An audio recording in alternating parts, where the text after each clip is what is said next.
I'm most excited for Strand. That's going to be super epic just to introduce a new damage type. What's cool about Strand is it can take so many forms. The first time players see some new super action for Strand is going to be really exciting.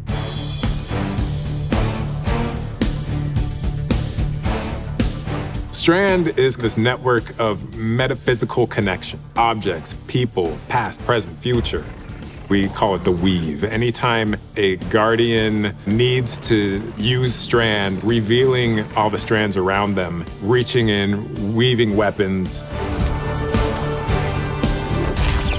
Each of the supers kind of reflect that idea, weaving into needles, weaving it into a giant rope dart, weaving it into claws, revealing it as these green strands in the world.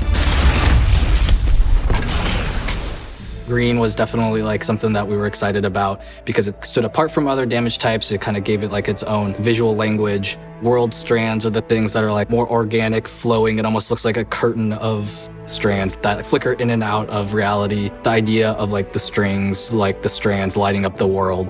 I think that was when everything kind of started to come together, and like that starts to then influence what's the design? What is the VFX gonna look like? What does audio sound like for it? We really wanted to visually show that there's some sort of order in the universe or some sort of chaos. But when players take it in, they're weaving these weapons of destruction.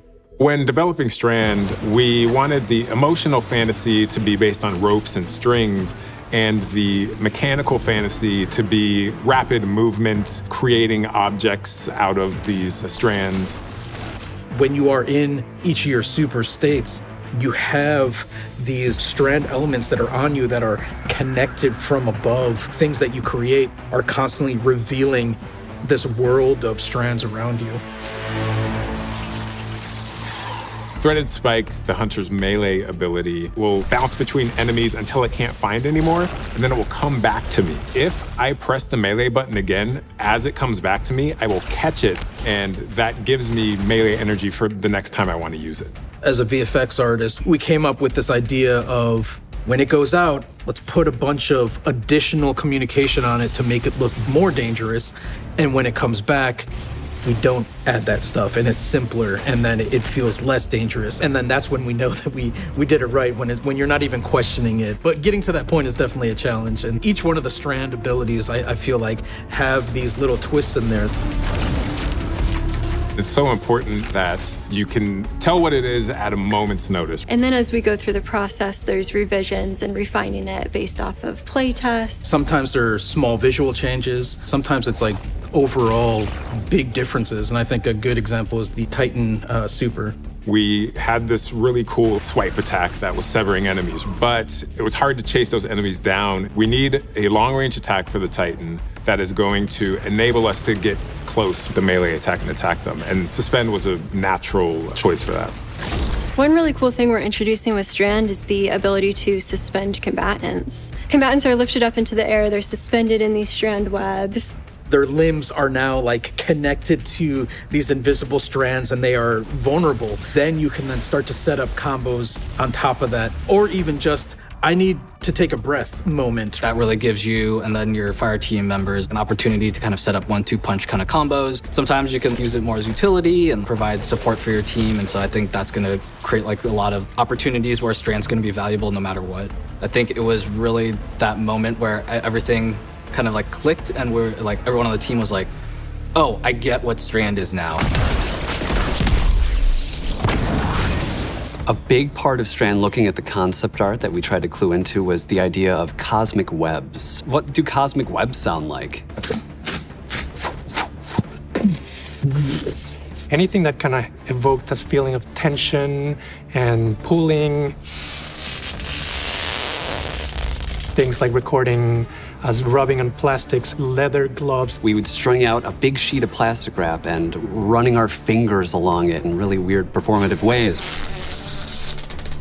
We actually start taking these sounds and combining them together and creating new things that are starting to sound a little bit more like something that could be put into the game. That's just kind of the fun part of the sound design process that really brings everything together.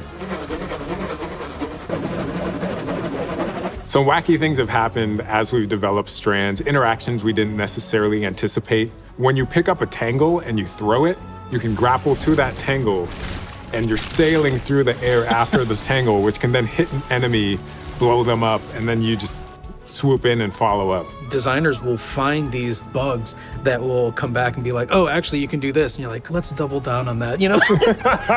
Let's make that bug a feature. One of the coolest things about the way that we work at Bungie is we will take someone's awesome idea, and through playtesting, through iteration, we can keep tweaking it and make the idea better. And then as we start to add the animation support, the VFX support, the audio support, that's when it really starts to come to life. All of that goes into making Strand this quality new damage type. You can imagine how it could work on paper, but then when we actually have the final result, wow, this is gonna be something special. And feels like nothing else I've ever played before. As players experiment and figure out all the weird things they can do, they're gonna get even more excited. Oh yeah, this is cool. Like this is it. Once it goes live, then it's like, all right, let's see where players take it, and that's actually really exciting.